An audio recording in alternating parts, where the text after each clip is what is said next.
রূপনারায়ণপুরে এক ব্যবসায়ীকে তিনজন মোটর বাইক আরোহী এসে মারধর করায় চাঞ্চল্য ছড়ায় এলাকায়। এই মারধরের ঘটনায় ক্ষুব্ধ ব্যবসায়ী মহল। ঘটনার তদন্তে পুলিশ।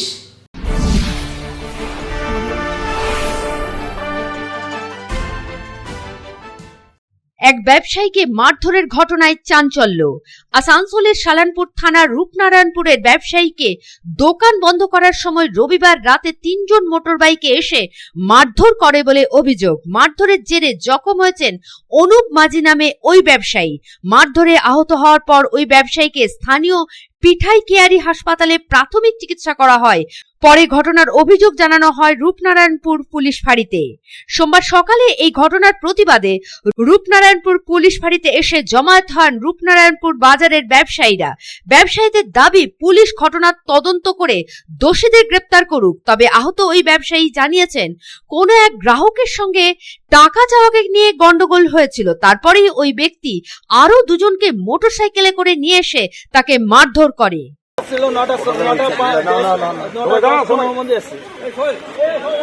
এসে ও আমাকে গ্লাস নিল, দুটো সিগারেট নিল, 15 টাকা পেমেন্ট করলো। তারপরে আবার একটা কি করলো, 6 টাকা সিগারেট নিল, দিয়ে বললো যে ফোনপে করলো। ফোনপে করার পরে ও আমার এটা বাংলাতে করা আছে, অনুবাদ করা আছে। তো বলছে বাংলা মে বাতিয়া রা।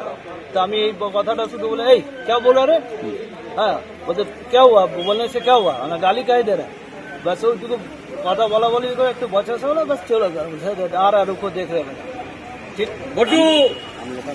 হ্যাঁ, ও বলছে আমি লোকাল কা হ্যাঁ, হ্যাঁ आ रहा है रुको।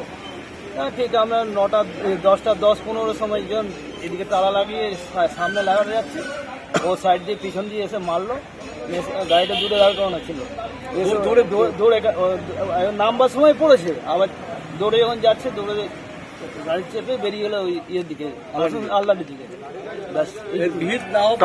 মারধর কখন করলো? মারধর ওই রাত্রেবেলা তালা বন্ধ করার সময়, দোকান যখন তালা লাগাচ্ছে। কজন ছিল?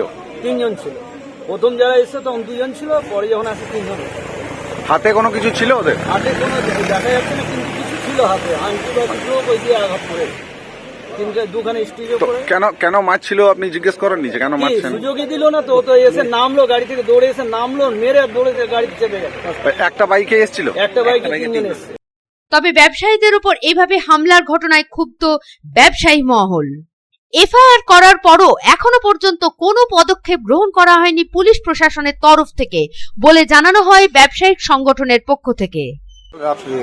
আনুমানিক রাত্রি 9টার সময় 2 জন ছেলে এসেছিল। 2 জন ছেলে আসার পর দোকান থেকে মাল কেনে, অনুপাতের দোকান ডাবর মোড়ে আছে, এই দোকান থেকে কিছু জিনিসপত্র কেনে এবং তাকে পে করে অনলাইন পেমেন্ট করে। তো অনলাইনে লেখা ছিল বাংলায়। এগুলো একটা গালি দিয়ে বললো বাংলা মে লেখা হয় কা, তো একটা গালি দিয়েছে, যেটা আমি এখানে বলতে পারছি না। ও তখন বললো এই ভাই ঠিক করে কথা বলো, গাল দিচ্ছ কেন? তখন ও বললো ঠিক হ্যাঁ হাম আ রহা হ্যায়। তার ঠিক 15 মিনিট পর আরো 2টো ছেলেকে নিয়ে চলে এসেছে।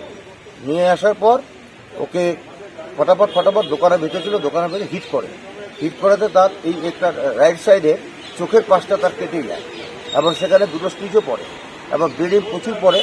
তৎক্ষণাৎ আশেপাশে দোকানদাররা আসার পর ও ফটাফট পালিয়ে যায়, কিন্তু তৎক্ষণাৎ পালিয়ে যায়, তাকে ধরার কোনো স্কোপই ছিল না, ধরতে পারা গেল না।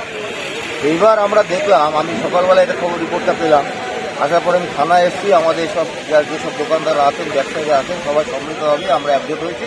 একজোট হয়ে থানায় আমরা একটা কমপ্লেন করা হয়েছে এবং কাল রাত্রেবেলায় ওকে পিঠিয়াকারিতে ফার্স্ট এড করানোর পর কাল রাত্রেবেলায় এফআইআর করা হয়েছে। তা আমরা পুলিশের পক্ষ থেকে এখনো পর্যন্ত কোনো রেজাল্ট পাইনি। আমরা বড়বাবু আসছেন, 8 ঘন্টার মধ্যে টাইম দিয়েছে, উনি আসবেন, উনি কি বলেন দেখেন।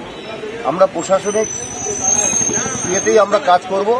আমরা কিন্তু সত্যি আমরা মানে এই যে মদ্য মাতাল অবস্থায় যে দোকানদারকে অ্যাটাক করা হচ্ছে, তার জন্য আমরা ধিক্কার জানাই, তীব্র প্রতিবাদ করছি ব্যবসা সমিতি রূপনারায়ণপুর ব্যবসা সমিতির তরফ থেকে।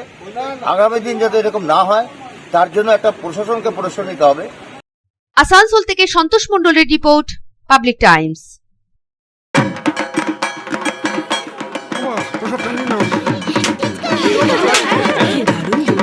কার চয়েস দেখো, মহিষাসুর।